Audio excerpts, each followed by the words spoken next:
Hey guys, today I am doing a late night video on YouTube because COPPA is this thing going around on YouTube where it's doing stuff to creators, I think.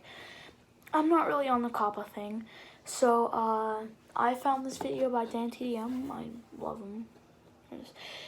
This video is so important, COPPA. So we're gonna watch this, see if I'm affected by it, what it really is. And I'm not gonna be showing the video because it could be copyright. I don't exactly know. It's just gonna be it's just gonna be me reacting to it. Commissioner who kind of has the power to control what is going on with COPPA. So I'm going to explain what was mentioned in that call and then talk about some solutions. Just a disclaimer: this is all my opinion and shouldn't be taken as stone cold facts, even though it is based on a lot of evidence. Also, I'm going to add in the comment section down below timestamps of different sections, just in case you wanted to skip through the video and get to the info that you are most interested in. So go ahead and check those out. If not, watch the whole video and I will teach you about COPPA and what I think is going to happen. Let's do this. Also, forgive me if I'm looking at my screen. I literally have a massive document that I've typed out, 4 pages full of facts, full of info, full of stuff that I talked about in the call.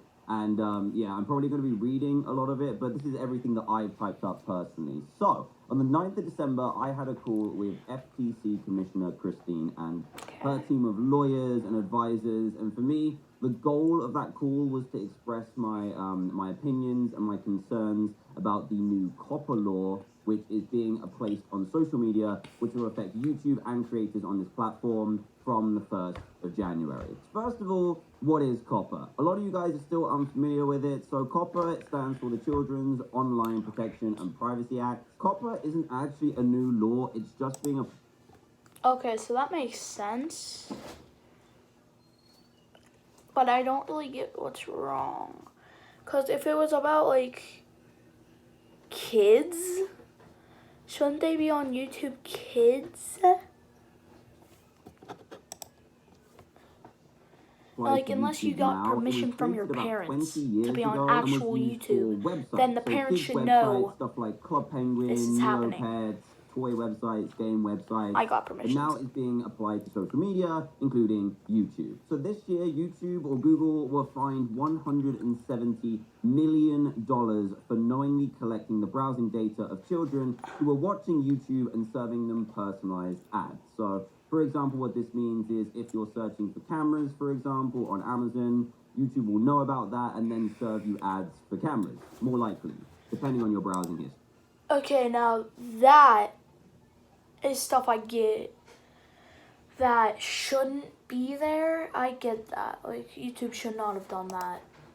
It's a whole different it's a whole nother platform. So the FTC, or the Federal Trade Commission in the US, as part of this agreement, they said to YouTube that they have to put something in place for creators like me and you to be able to declare whether our video's audience is intended for children or not. YouTube has... Depends what you're looking for. If you're looking for stuff like that I put out, yes, on my kids' channel, but if you're going to, like, let's say Laserbeam, because I think he swears. Somebody I know that swears, I don't know. I don't really watch people that swear a lot.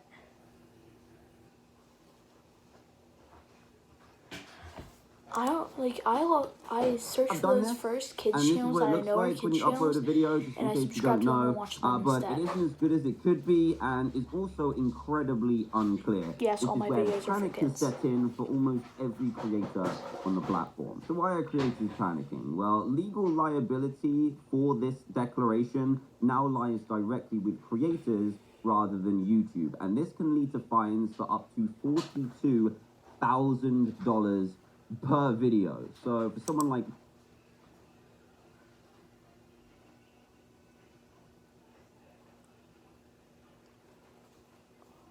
So I don't know if I'm getting this.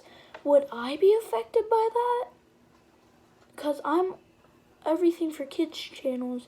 And see, I'm not like doing what YouTube's doing. I'm not making my channel go on to other places. I'm doing this. I'm not doing anything to put it out there. Like, I'm just making the content and uploading it and editing it. I'm not doing anything else. And if I were to swear, YouTube would take it down. Probably not anymore, so I gotta watch that. Because my brother sometimes swears in the background. And all those videos were taken down, but probably not anymore. So, but all my videos are for kids, so I don't know if I'm gonna be affected by that or not. Me, who has 3,000 videos, that's potentially pretty scary. So YouTube have just like handed us all of this liability just through this simple form when you upload a YouTube video, and this is why it's scary. But it's also kind of understandable because they don't want another hefty fine of hundreds of millions of dollars. How? Well, I don't think we're affected by it since we're kids channels. We're not. I don't know if I really get this. So we should be fine. I should be fine. Because I only have like 50 subscribers and my channel's not going to burst. And if it does, I'm not doing anything wrong, so... However, everyone's talking about this $42,000, but this was talked about in my call with the FTC as well. That is a maximum fine. The FTC also have to take into consideration the company or the creator's ability to pay the fine and their ability to continue doing business. What this really means is that a smaller creator, for example, who only earns like $2,000 a month, can't be hit with $10,000, $42,000 fines because they can't pay it and they don't want to take creators and companies out of business. That's just... Okay, that's good for me because I don't make money, so I shouldn't be really hit by anything. And they don't want to take channels down, so this is good for me. But not good for channels that swear and are bad, so. Not their goal. So bear that in mind when you're thinking about the $42,000. So let's move on to the phone call that I had, because I had a lot of questions. I got my lawyer and my manager on the call as well so that he could ask the questions, because YouTube's advice is to go to a lawyer, but lawyers... If I get fined, I can easily just get a lawyer because my aunt's a lawyer and she knows how to do everything in lawyer history. But she I don't know what she specializes in, but she can probably do this for me. Don't really know much about this either, so it was a learning process for all of us. But before we get to that, I genuinely believe that the way that YouTube has handled it so far will need to change. And what does that mean? Well, that means that almost every single creator on this platform will be affected. Whether you have a large kid audience or not, YouTube themselves have admitted that YouTube is the most popular website for kids, and they know they have millions and millions and millions of kids watching. So, well, what do you mean by affected? Like fined? Because if I'm fined, I'm quitting YouTube. Like I.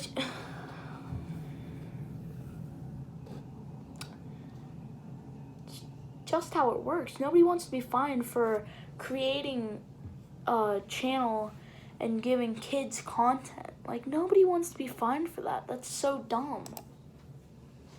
Even if you're like a teen channel, you are guaranteed to at least have a small group of children watching you, and they are not going to be served personalized ads anymore, which in turn is going to affect your income. Whether it's a little bit or a lot, this is going to happen. COPPA is an old law, as I mentioned at the beginning, and it's something I don't that put should have ads been on my videos, implemented on YouTube from day one. They neglected to do this, and only now the change is happening. This is exactly the reason that they were fined. And this means that the whole everyone versus COPPA and the FTC, people trying to get COPPA revoked or changed, it's not constructive, and it's not even a legitimate argument to have, because both creators and YouTube have to work with the FTC to help make this old law apply correctly to our new and rapidly evolving platform. COPPA isn't going away. They're not just going to decide, say, you know what, it doesn't apply, so we're just not going to do it anymore. It will be applied to us in some way. We just have to be ready for it. Because technically, it should be this new way, whatever it turns out to be, since day one. So that's YouTube's fault, to be honest. So the call. This is going to be like a bunch of notes that I got, and then I'm going to elaborate on those points, and then I'm going to get to the problem with all of this, and then a potential solution, which is the only thing I can think would be able to happen for this to be able to work. So that's All part I of some want good is news. the In the words of solution. the FTC, they stated to me many, many times on this call that they don't want a gotcha campaign, which is what they kept on calling it. By this, they mean they don't want to take down hundreds of thousands of creators and channels. That isn't their goal. In their words, they just want to catch the Dora the Explorers that are using malpractice and go after those guys. They're not interested in taking I down don't know what hundreds that of is. thousands of channels. If you look back at So I should be good. their previous takedowns and investigations, they're all big, clear-cut cases, which is very important. So that is good news. So some of this might seem out of order. It was very difficult. Okay, let's just take a second to think. What would a Dora the Explorer be? Like, so Dora Explorer is like this. You guys should know that, right? You guys should know Dora the Explorer. Why am I explaining it? So since she goes on adventures with Diego, why do I know this? It may be for social media. It might be.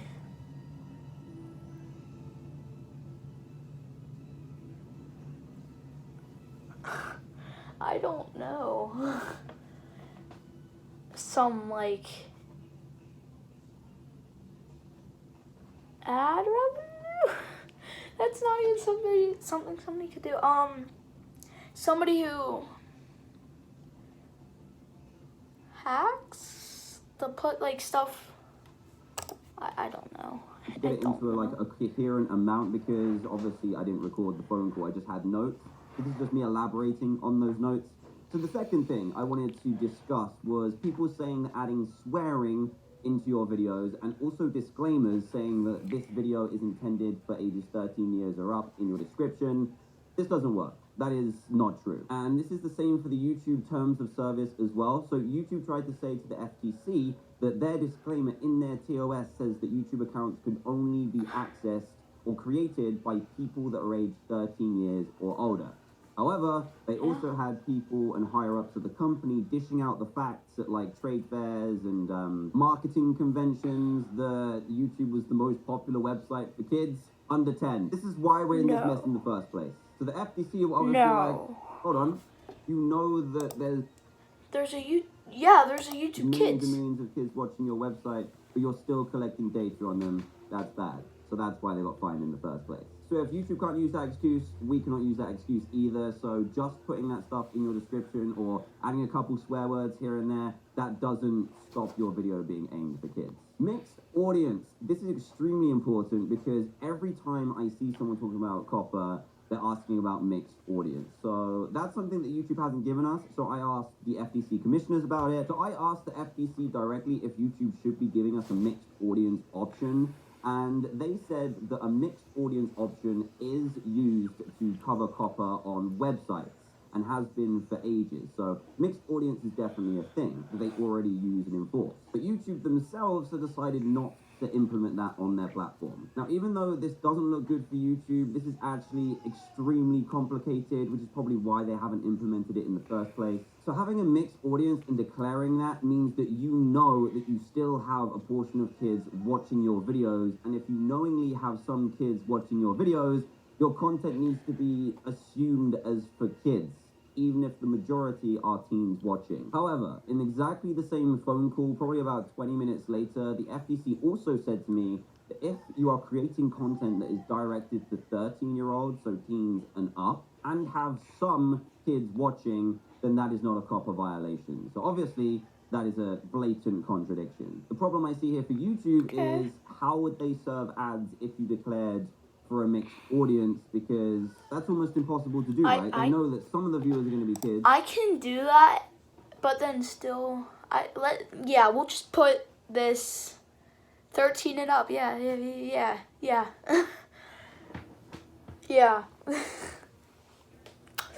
Because technically, I never thought people younger than like, why would 5-year-olds be on this platform? I would think YouTube kids would be there, like, right?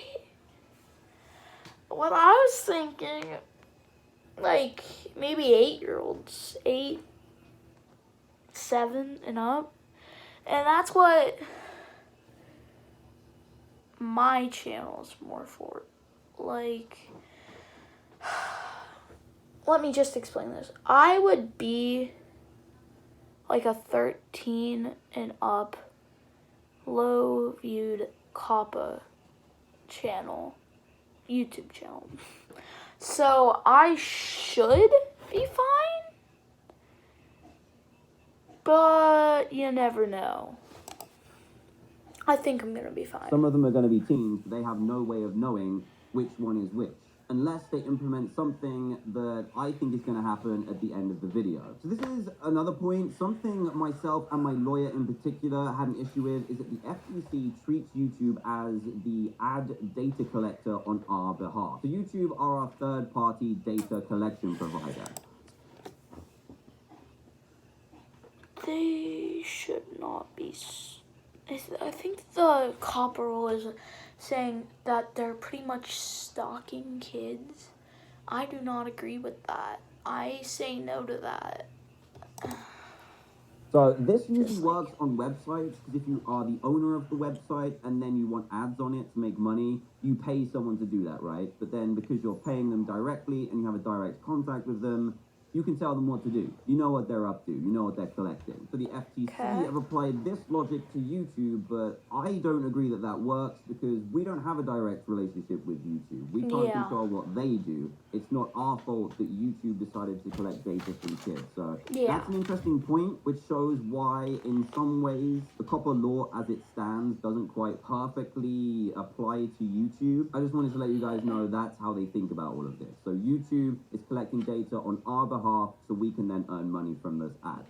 So another thing that I found interesting is that the only thing that the FTC demanded that YouTube did after they got their fine is to give creators a way to declare whether their audience is intended for kids or not. The other downsides that YouTube have implemented, such as no notifications pushed out for videos, a different recommended section, no comments, etc., was all YouTube's decision to make. I can kind of see why they did this, as they probably want to avoid any more controversies involving children. So they had one recently with pedophiles in the comment section. They don't want to push things to kids if they don't feel like that's right anymore. So I can see why they've done it. But it's also interesting that the FTC didn't force them to do that. So another comment I've seen about all this COPPA stuff is that parents should be the ones responsible for what their kids are consuming and not the creators.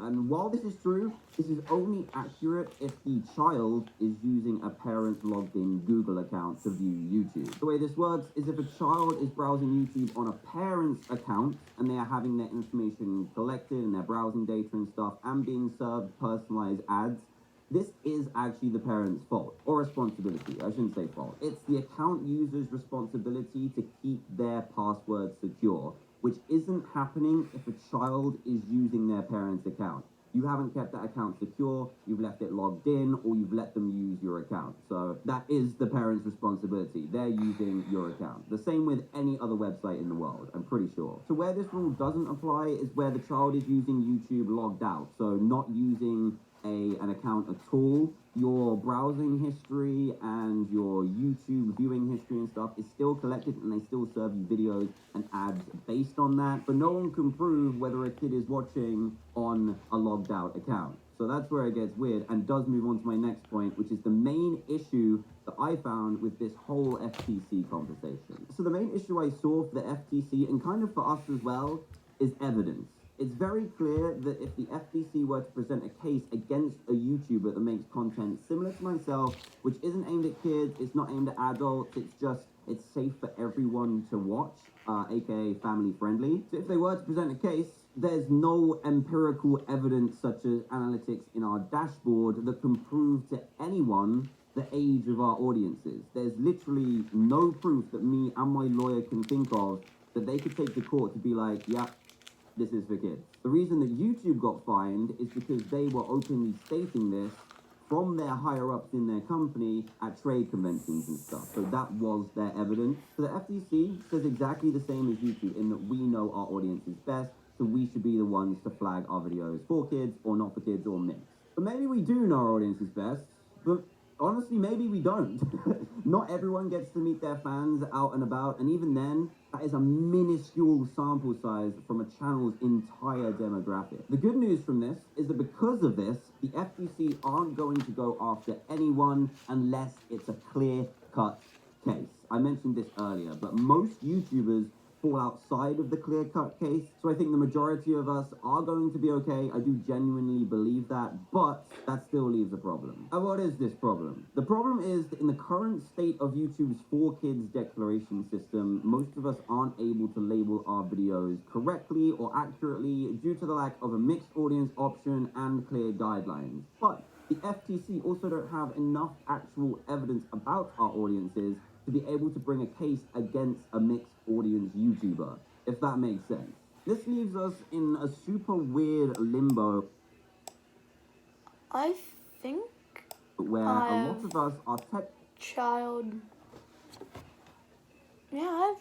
I'm not bad. I'm not like a mixed audience. I'm just our videos kids. incorrectly, but it's likely that there's going to be no actual repercussions because of it, since the FTC don't have any clear-cut evidence, and we also don't have any clear-cut evidence either to prove whether or not our videos are for kids. This is why they're only going to go after the people that are like Dora Explorers, the weird people in like Elsa suits and stuff, which is clearly for kids, like Blue's Clues, stuff like that. And if we're the ones marking our videos wrong, YouTube is still technically collecting information and serving ads to kids, which obviously they don't want. So the system that is in place at the moment doesn't work for either of us. That's why it's so awkward and no one knows what's going on. So what do we do? Honestly, I don't know. But I feel that YouTube does have a big responsibility here to change the system that they currently have for creators to correctly declare their videos. Ultimately, we could be the ones breaking the law, getting the fines, and not them. So now we come on to a potential solution, which YouTube themselves need to come up with. As it stands at the moment, it can't work. There's too much gray area for us as creators, for YouTube to serve ads, and for the FTC to even make a judgment. So all of us could be breaking the law here and risking massive fines, and I'm not prepared to do that. Apologies for the lighting change. I actually am re-recording the outro to this video with the solution that should be implemented to solve this entire COPPA issue, because I think Am I breaking the law if I came onto YouTube, made my account on YouTube, and posted a video? Is that like illegal? I'm gonna be mad if I get fined. Cause there's a whole bunch of kids on this website, and I'm trying to show them stuff that they can watch. So if I get fined, I'm gonna be mad. There is nothing I did to deserve to be fined. So got it. And I'm really confused as to why it hasn't been implemented already. So hear me out. So I'm going to use the example that I've been referring to for the previous sections of this video, which is Neopets, a site essentially designed for kids, but could be used by anyone. So I tried to create a new account, and when it asked for my age, I tried to put my age in as a 9-year-old. And then when I clicked next, I was taken to another screen, which then asks me to put in my parents' email account. Now, the reason for this is that Neopets will then send an authorization email to the parent for them to give permission for them to use Neopets. Or not. So if authorized, that all goes through, the child can log in using an under 13's account, and then the whole browsing experience is tailored because Neopets knows that that user is a child. And the reason that Neopets... I totally agree with the Neopet sign-in thing. I think that's... does that. It's because they have to comply to COPPA. So my question is, why wasn't this the solution that was suggested to YouTube by the FTC? Can YouTube try to do this in some way? Like... As it stands right now, the FTC and Google, as part of their settlement for the fine, suggested that it should be us, the creators of the content that go on the website, not the people that actually collected the data from the children, that it should fall as our legal responsibility to declare whether our videos are made for kids or not. This is without us knowing anything about our audiences apart from the ages of them 13 and older, having no evidence for this, which poses an issue for us and for the FTC as well if they decided to try and make a case against any of us, and just makes things way more complicated than it should be. I think YouTube have a lot to answer for here. Why can't they just create exactly the same model that Neopets has, which perfectly complies to COPPA by allowing people that are under 13 to create accounts? Then you can tailor the whole YouTube experience to those child accounts to not collect their browsing info, not collect their info for advertising, don't serve them personalized ads, take away notifications, whatever you want to do, you can apply it to just those children's accounts. And then we won't even need to declare our videos. Why did you think it was acceptable to put the blame essentially on us and the responsibility on us to declare our own videos so that we could be personally liable when you were the ones that collected the data? As I mentioned previously in this video, the FTC say that YouTube is our third-party data collector. That is partially true, but it doesn't work in the same way. We have no control over YouTube. They are the ones that collected the data on kids, not us. We have no control over who uses YouTube, who watches our videos, and this is exactly the problem with the current way the COPPA ruling has been enforced on YouTube. It doesn't make sense. It's overcomplicated.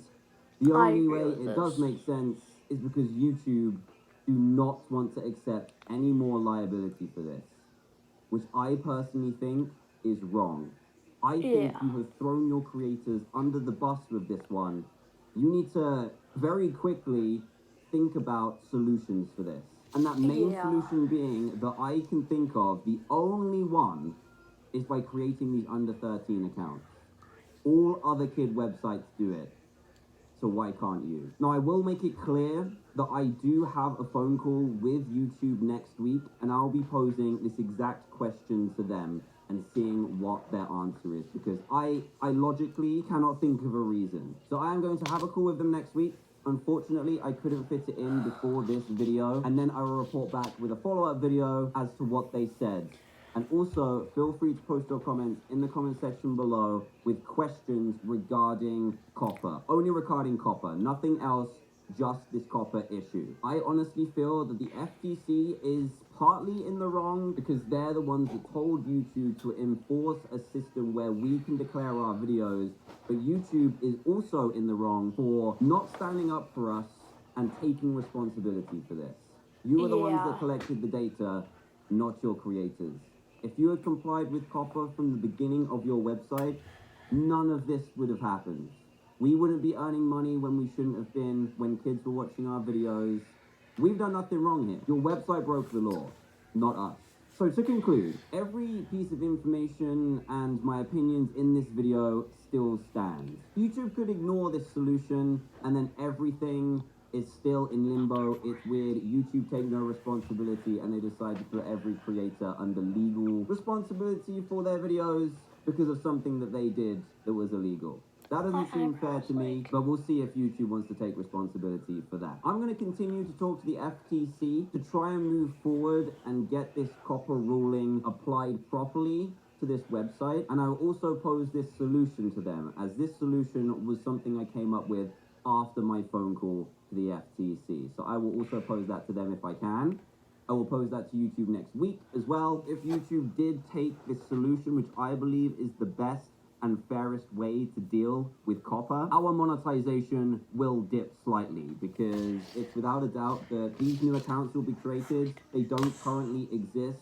So a portion of your viewers, whether it's large or whether it's small, will not be served personalized ads, which do serve about 10% of the earnings that you would normally get for a personalized ad. So monetization on YouTube will change, but technically it never should have been this way in the first place. It should have been COPPA compliant from the beginning, but YouTube messed up and now they're putting the responsibility on us for their mistake. So guys, thank you so much for watching. I know this was an absolute data dump on you guys, but hopefully it is useful for you as a creator. you got some of the answers that you wanted. And I don't Yes, think anyone I else has did. posed a solution either. Whether they take it or not, I have no idea, but that is up to them. Thank you so much for watching. It would be great if you could support this video with a like so that we can get the message out there. And I'll see you guys in the next one. Goodbye.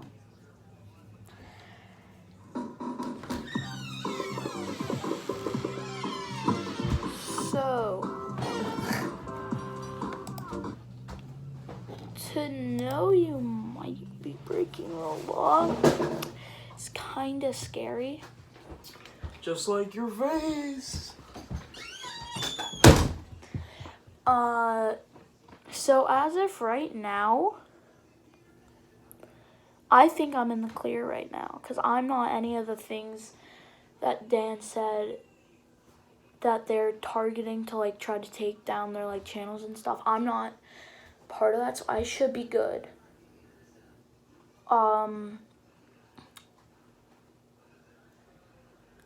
As he said, everybody's gonna be affected in a way. I don't think I'm gonna be affected a lot because I'm one of the smaller teenager channels. So just to know you might be breaking the law though because of something somebody else did is scary, dude. I don't know how to react to this. So if I quit YouTube right now, would I still get a fine? That's my question. That's what I hope to see somebody answer in these next couple days. That's what I hope to see somebody answer.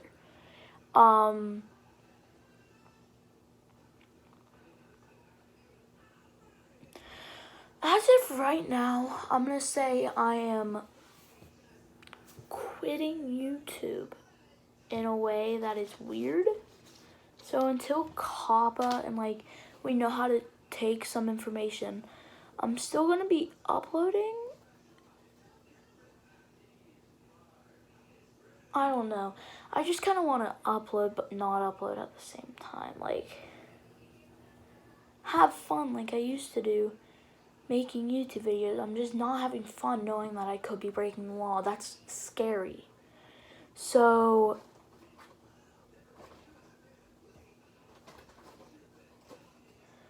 2019 Rewind will come out on my other channel, Baby Love Living Ray and Chuck the King. I don't know how to react to this.